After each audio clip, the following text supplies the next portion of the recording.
Examination का result आया है।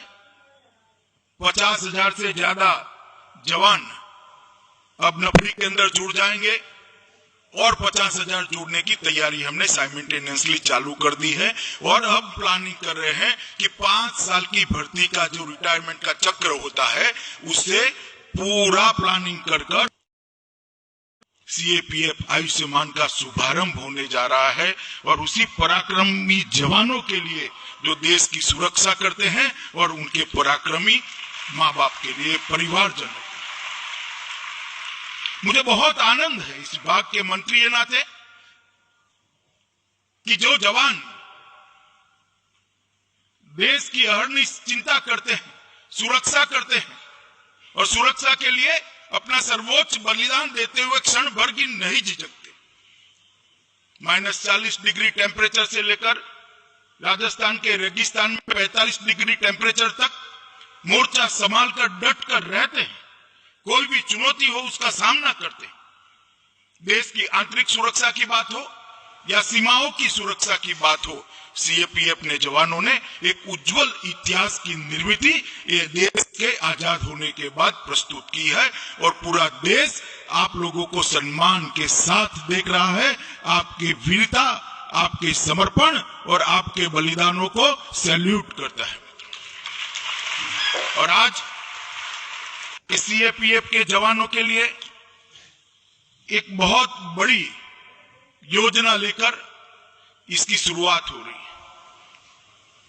मित्रों, जब मैं गृह मंत्रालय का प्रभार संभाला तब सभी सीएपीएफ के लगभग 150 जवानों के साथ चर्चा भी की थी, उनके साथ भोजन भी किया था।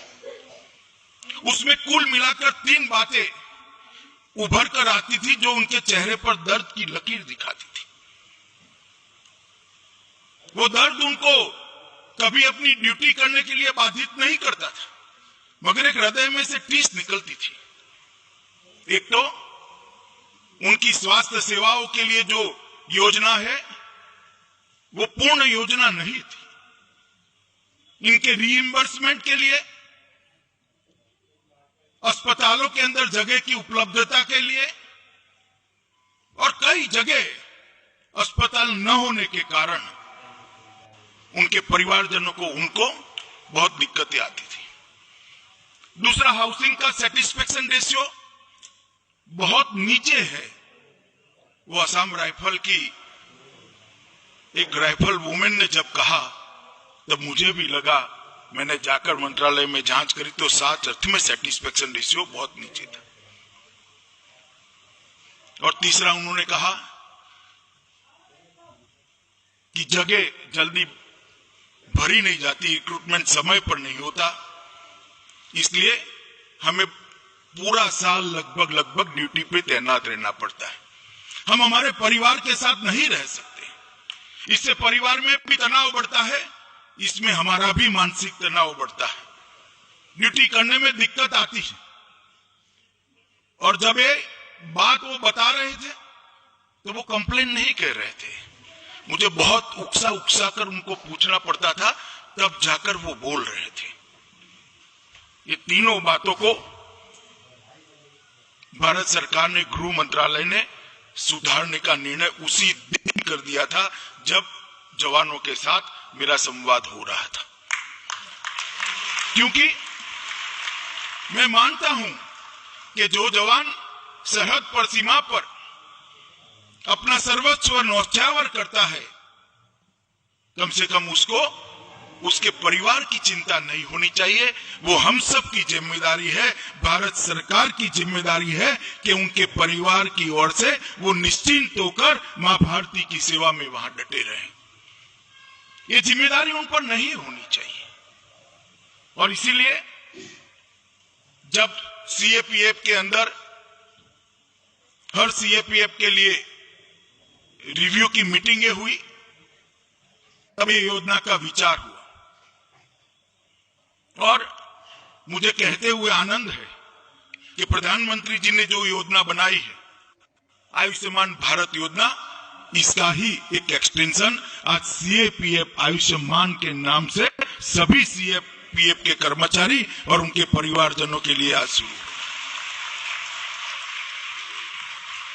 लगभग 10 लाख सीएपीएफ के जवान और अधिकारी और 50 लाख के आसपास कुल मिलाकर उनके परिवार परिजन, ये 50 लाख लोगों को कहीं पर भी देश के अंदर 24,000 अस्पताल के अंदर आप सिर्फ कार्ड लेकर उसको स्वैप कर आप आपके परिजनों का इलाज करा सकते हो।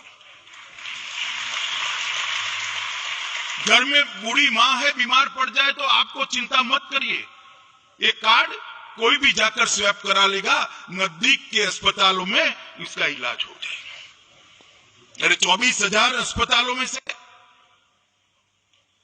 14,000 अस्पताल निजी अस्पताल भी है, अच्छे अस्पताल भी है। इसके अंदर आपका, आपके परिजनों का इलाज किसी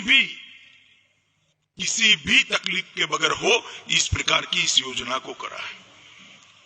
और मित्रों, जब आप ड्यूटी पर होते हैं तब ढेर सारी दिक्कतें परिवार को झेलनी पड़ती है। उसमें से आज एक दिक्कत आपकी रिजॉल्व कर दी है। आपके परिवार के स्वास्थ्य के लिए आप निश्चिंत होकर आपकी ड्यूटी कर सकते हैं। और मैं मानता हूं कि ये बहुत बड़ी शुरुआत है। हमने हमेशा से सोचा है कि जो देश के लिए काम करता है, देश ने उसके लिए काम करना पड़ेगा। प्रधानमंत्री जी की बहुत बड़ी भेंट है हमारे सीएपीएफ के जवानों के लिए। आज मैं इतना कह सकता हूं कि सेटिस्फेक्शन रेशियो 1.5 साल पहले लगभग 36% था और 2022 जब 75वीं साल आएगी आजादी की, उस वक्त इसको हम 55% तक पहुंचाने का काम करेंगे। 55% सीएपीएफ के जवानों के लिए रहने के मकान और 25,000 भवन अभी निर्माणाधीन है। आज टोकन उसका कुछ भवनों का लोकार्पण भी हुआ है।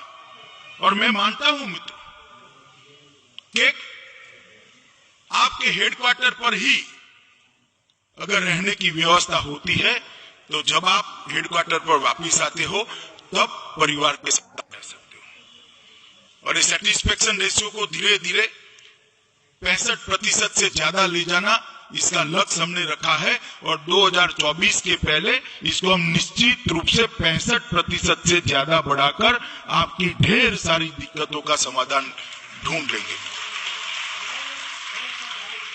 हम ये भी योजना बना रहे हैं कि हर जवान कम से कम 100 दिन साल में अपने परिवार के साथ रहे।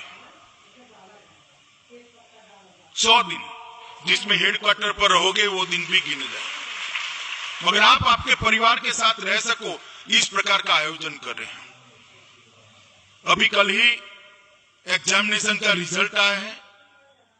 50,000 से ज्यादा जवान अब नफरी के अंदर जुड़ जाएंगे और 50,000 जुड़ने की तैयारी हमने साइमल्टेनियसली चालू कर दी है। और अब प्लानिंग कर रहे हैं कि 5 साल की भर्ती का जो रिटायरमेंट का चक्र होता है उससे पूरा प्लानिंग कर एक जवान जाएगा, शायद उसी दिन दूसरा जवान इसको रिप्लेस करेगा, ट्रेनिंग के साथ वो तैयार होगा। इस प्रकार का एक महत्वाकांक्षी कार्यक्रम हम हाथ में रहे। तभी यह संभव है कि 100 दिन आप आपके परिवार के साथ रह पाओ। तभी यह संभव है कि आपके परिवार का भी तनाव कम हो, आपका भी मानसिक तनाव कम हो और सीमा पर निश्चित होकर आप आपकी ड्यूटी कर पाओ। इस प्रकार की व्यवस्था गृह मंत्रालय बनाने के लिए आगे बढ़ रहा है। मित्रों, ये जो आयुष्मान सीएपीएफ शुरू हुई आज से मई तक, 1 मई के पहले हम इसको कंप्लीटली देश के सभी जवानों के लिए लागू कर ये प्रोजेक्ट को पूरा कर देंगे। और 1 मई के दिन प्रधानमंत्री जी के वरद हस्तों से पूरे सीएपीएफ का आयुष्मान कवच देश के सामने और सीएपीएफ के जवानों को लोकार्पण करने का काम भी हम 1 मई के पहले पूरा करेंगे। इस प्रकार का एक टाइम बाउंड कार्यक्रम बनाया गया है। और मित्रों, मैं यहां से जाकर इसमें शुरुआती दिक्कतें जो आती हैं, वो शुरुआती दिक्कतों को निराकरण के लिए हम एक एजेंसी भी हायर करने वाले हैं, जिस नंबर पर आप कंप्लेन कर पाओगे और धीरे धीरे धीरे इसकी सारी कंप्लेन का निपटारा करते हुए इसको एक संपूर्ण योजना, कंप्लीट प्रोग्राम बनाने का हम प्रयास करेंगे।